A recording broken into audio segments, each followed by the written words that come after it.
E se os discípulos de Jesus conseguissem implantar uma política do Evangelho? Essa é uma questão muito interessante, até sofisticada, refinada, porque envolve inclusive a ideia da política humana, o conceito de que os apóstolos faziam do Messias e também as pessoas em geral, de que o Messias deveria implantar um governo humano, um Estado humano. O erro de Judas, entre outras coisas, entre outros detalhes, foi esse, achar que Jesus deveria implantar um reino político, um reino material, um reino terreno, né? Um poder executivo. Né? Então essa é uma questão muito interessante, né? Muito sofisticada. A questão é que Jesus sabia que, na verdade, a mudança efetiva do mundo acontece de dentro para fora. De dentro para fora. E ainda que os discípulos conseguissem tomar as rédeas do poder numa revolução, entre aspas, numa revolução político-social, ainda que conseguisse colocar Jesus num trono, ainda assim, a sua mensagem e a sua ideologia influenciando a política humana não conseguiria surtir o efeito desejado. Por quê? Por uma questão muito simples: nível de consciência. Imaginemos, por exemplo, Jesus num poder político com seus discípulos, conseguir governar dentro de uma ética que estava muito distante da ética convencional. É ingenuidade acharmos que a Terra vai se modificar apenas por implementação de leis.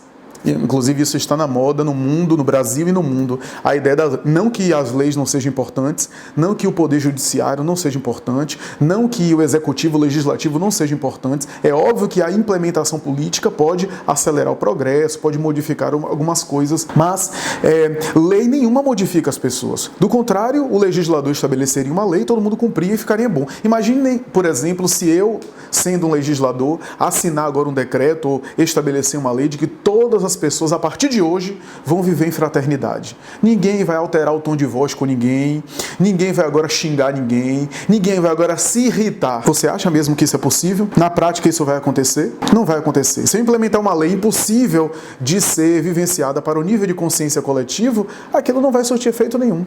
A lei vai ficar no papel, como aconteceu. Imaginemos, por exemplo, estabelecer a liberdade de expressão, a liberdade de imprensa na Idade Média.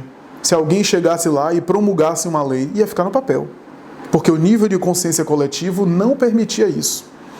Então a mesma coisa, imagine Jesus, cuja ética estava muito além dessas coisas aqui que eu estou citando. A ética de Jesus nas bem-aventuranças, no perdão, na dedicação, na renúncia, no sacrifício pessoal. Imaginemos se isso seria absorvido pelas massas, pela população.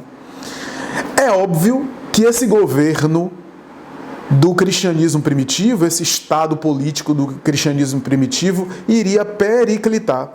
Logo, logo ia sofrer um abalo, uma alteração e até uma insurreição, a não ser que os apóstolos quisessem, pela força totalitária, por uma espécie de ditadura, impor a mensagem do Evangelho, o que, de alguma forma, já descaracterizaria o próprio Evangelho. Então, é ingenuidade pensar nessa mudança de fora para dentro. A mudança acontece paulatina e as leis vêm apenas regular, ajustar e implementar o avanço da sociedade, o avanço do nível de consciência. Porque a política humana e os próprios sistemas políticos, todos eles têm falhas e defeitos. Querem ver uma coisa? Democracia. A democracia é, de todos os sistemas e os modelos de organização político-social, considerada o melhor ou menos pior possível, mas tem os seus defeitos. Basta lembrar um evento do Evangelho. No momento da crucificação de Jesus ou do julgamento de Jesus, a democracia, motivada talvez por uma propaganda da mídia na época, escolheu Barrabás.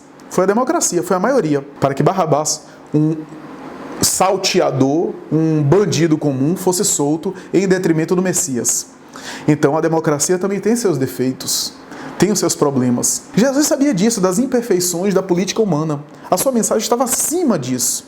A sua mensagem não era para a época, para um governo específico, para um poder político temporário, pontual, mas para a humanidade futura, para o ser interior que, se modificando, vai, por consequência, modificar a sociedade, vai, por consequência, se organizar de maneira diferente, vai, por consequência, reivindicar justiça social, reivindicar melhor organização social, melhor distribuição de renda e todas essas coisas que a política tem, né?